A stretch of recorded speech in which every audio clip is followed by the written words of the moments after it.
বিসমিল্লাহির রহমানির রহিম। হে সমস্ত জগতবাসী, আজ আমি শামীম আলী চিশতি আপনাদের সামনে যে আলোচনাটি নিয়ে হাজির হলাম, সেই আলোচনাটি হলো, দেখুন, যে প্রাণী জগতে যাব না, মানুষই থাকবো। যেমন মনে করেন, একজন স্বামী স্ত্রী বা নারী পুরুষ যখন মিলনে যায়, তখন কিন্তু দেখবেন যে মানুষ সাধারণভাবে বলে থাকে যে যেই পানি দ্বারা, যেই যৌবনী পানি দ্বারা আমাদের সৃষ্টি হয়েছে, এটাকে পানি বলে জানে।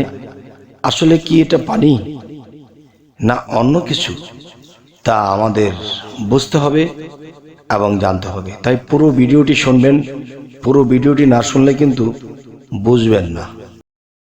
প্রথমত আমি বলবো, দেখুন, যে মানুষ যখন সেই নারী পুরুষ কিংবা স্বামী স্ত্রীর যে মিলনে যায়, তখন কিন্তু যে 24 ফোঁটা নির্গত হয়। 24 ফোঁটা যদি নির্গত হয়ে থাকে, তাহলে বুঝতে হবে একটা ফোঁটা, 24 ফোঁটার একটা ফোঁটার মধ্যে এখানে কি আছে, যে আমার ভক্তরাও শুনবে বা আশেকরাও শুনবে, তারা শুনে বলবে আমার মুর্শিদ, আমার পীর কি ধরনের কথা বলছে। দেখেন, শিক্ষার জন্য লজ্জা শরম করলে কিন্তু শেখা যাবে না।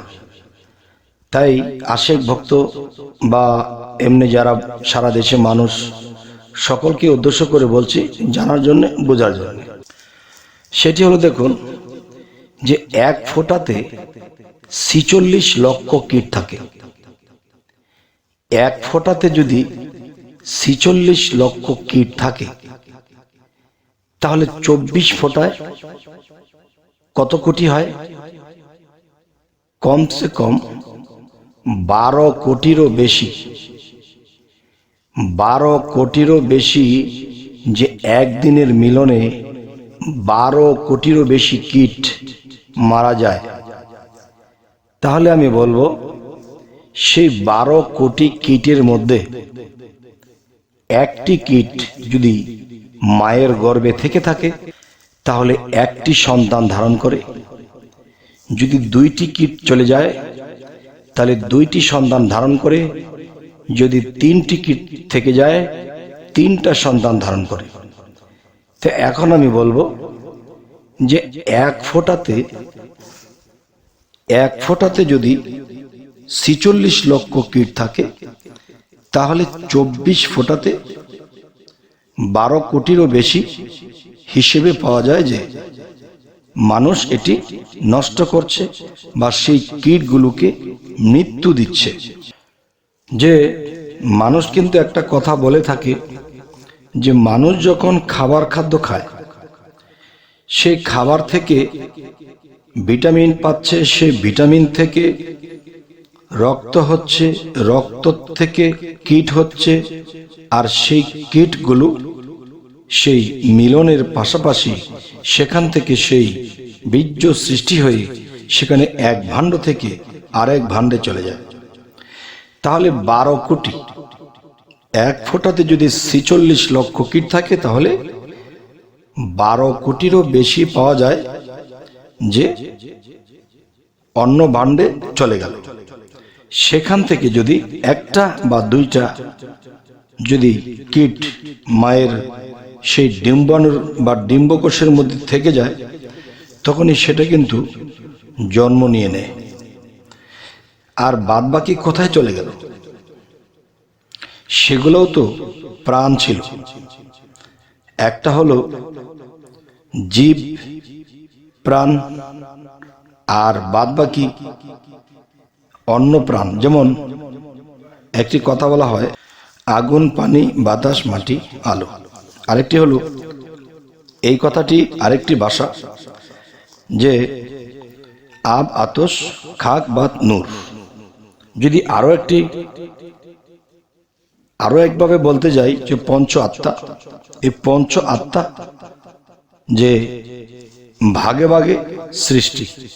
কিন্তু দেখেন, যেমন একটা কথা বলা হয় হিন্দু শাস্ত্রে বা সাংস্কৃতিক ভাষায়, যদি বলা হয়, তাহলে বলা যায় কি, যে আত্মা রাম, আত্মা রামেশ্বর, জীবাত্মা, পরমাত্মা, এরকম ভাবে 5টি আত্মা। তাহলে এই 5টি আত্মা কিন্তু কোথায় ছিল?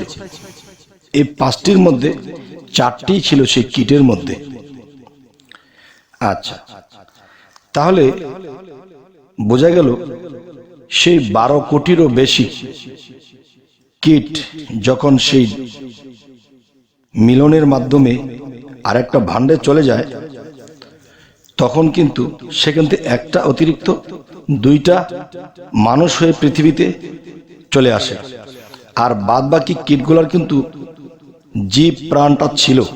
তাহলে এটা নারী পুরুষের আনন্দের মাধ্যমে এটা কিন্তু চলে যাচ্ছে এক ভাণ্ড থেকে আরেক ভাণ্ডে। তখন যে 2টা কীট জন্ম হয়ে পৃথিবীতে মানুষ রূপে চলে এলো, কিন্তু বাকিগুলো কোথায় গেল? এই বাকিগুলো চলে গেল কোথায়? কিছু কাপড়ে লেগেছে, কিছু বাথরুমে পড়েছে। যারা গ্রাম দেশে দেখা গেছে যে কলের পার কাপড় টাপড় ধোয়, এখানে সিঁড়ির নিচে একটা সিঁড়ি বা একটা পাথর বা একটা স্ল্যাব যখন আলগা করা হয়, তখন এটার নিচে বহু প্রাণী দেখা যায়, বিভিন্ন ধরনের পোকা মাকড়, বিভিন্ন ধরনের কিছু দেখা যায়। তাহলে এগুলা ওখানে চলে গেছে, জন্ম নিয়ে নিয়েছে, কিন্তু এখানে তারা খেয়ে না খেয়ে কষ্টে আছে। দেখেন, আমি একটি ভাষায় কিন্তু বলেছিলাম যে এই পৃথিবীটা এমন একটা বিষয় যে পৃথিবীটা একটা নরক, আর এর মধ্যেই মানুষ স্বর্গ উপভোগ করে, শান্তি উপভোগ করে। সেই শান্তির মাধ্যমে মানুষ এগুলো নষ্ট করছে। তো এখন বলা যেতে পারে এটা আল্লাহরই সৃষ্টি। আল্লাহ তো এটা কোরআনে বলেছে যে আমি যে উন্মুক্ত করে দিয়েছি স্বামী ও স্ত্রীকে, তোমাদের স্ত্রীগণকে আমি, তোমাদের স্বামী স্ত্রীগণকে আমি অনুমতি দিয়েছি, তোমরা এই আইনে চলো, বৎসরে 12, এরপরেও যে যত কমাইতে পারো, এরপরও দাম্পত্য জীবন, এটা কি আর হয়? তো এখানে বহুবার হয়ে যায়। যাই হোক, তো আজকের আলোচনাটা আমি যেটা বোঝাতে চাচ্ছি যে আল্লাহর যে একটা আইন আছে, সেই আইনের মাধ্যমে যদি কেউ চলে, তাহলে বাদ বাকি কি নষ্ট হলো, কোথায় কি হয়ে গেল, সেটা আমার দেখার বিষয় নয়। কারণ আল্লাহ যদি আইন করে থাকে, সে আইনে থাকলে বাদ বাকিটা আল্লাহ বুঝবে। আর বেআইনি ভাবে যদি এটা করা হয়, অবৈধভাবে করা হয়, তাহলে এটার হিসেব আল্লাহ চাবে। তো এখন যে কথাটি আমি আপনাদেরকে বোঝাতে চাচ্ছি, দেখেন, মানুষ আনন্দের বর্ষে যে এটা করে থাকে, যে সেটা হালাল আছে না বেহালাল আছে, এটা কি আইনে আছে কি আইনে নেই, তা কিন্তু মানছে না। এটারই কিন্তু হিসেব হবে।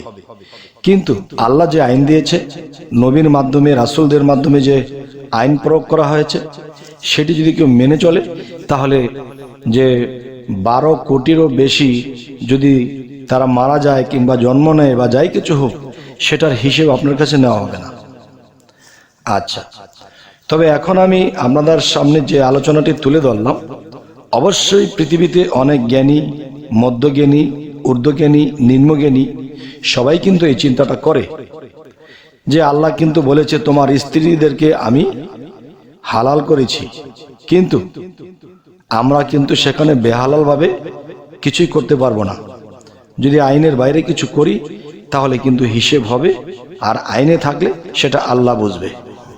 তবে হে সমস্ত জগতবাসী, যে বিজ্ঞান এখান থেকে যা রিসার্চ করেছে, তারা কিন্তু মূলত আরেকটি জিনিস বুঝতে পারেনি, যে এখানেও পাপীর এবং নেকির হিসেব চলছে।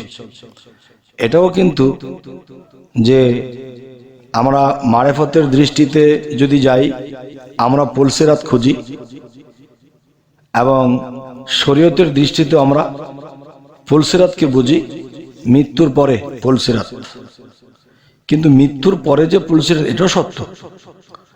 কিন্তু দুনিয়াতে, এই পৃথিবীতে যারা চক্ষুমান জ্ঞানী হয়ে গেছে, তারা পুলসিরাতকে দেখতে পায়, পুলসিরাতকে দেখতে পায় আর বলে হায় হায় কি করতেছি, হায় হায়, এই চিন্তাটি করবে।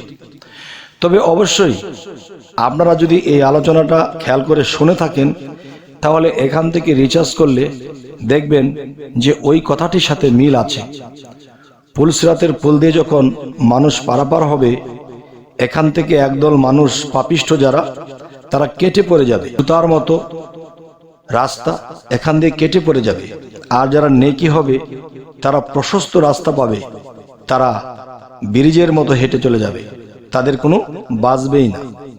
তাহলে বোঝা গেল কি, যে এখানে এমন কিছু বিষয় আছে যা বিজ্ঞান এভাবে বলে না, কিন্তু অন্যভাবে বলে। আর আমরা আধ্যাত্মিক জগতে যারা আছি তারা এভাবে বলি। তবে কোন বোঝাটা সঠিক সেটা আপনারা অবশ্যই কমেন্ট করবেন, এবং আমাদের এই আলোচনা কি আপনাদের ভালো লাগলো কি খারাপ লাগলো এটাও জানাবেন, এবং আমাদের চ্যানেলটিকে সাবস্ক্রাইব করে রাখবেন, পরবর্তীতে যেন ভালো আলোচনা দিতে পারি। সকলে ভালো থাকবেন। আল্লাহ হাফিজ।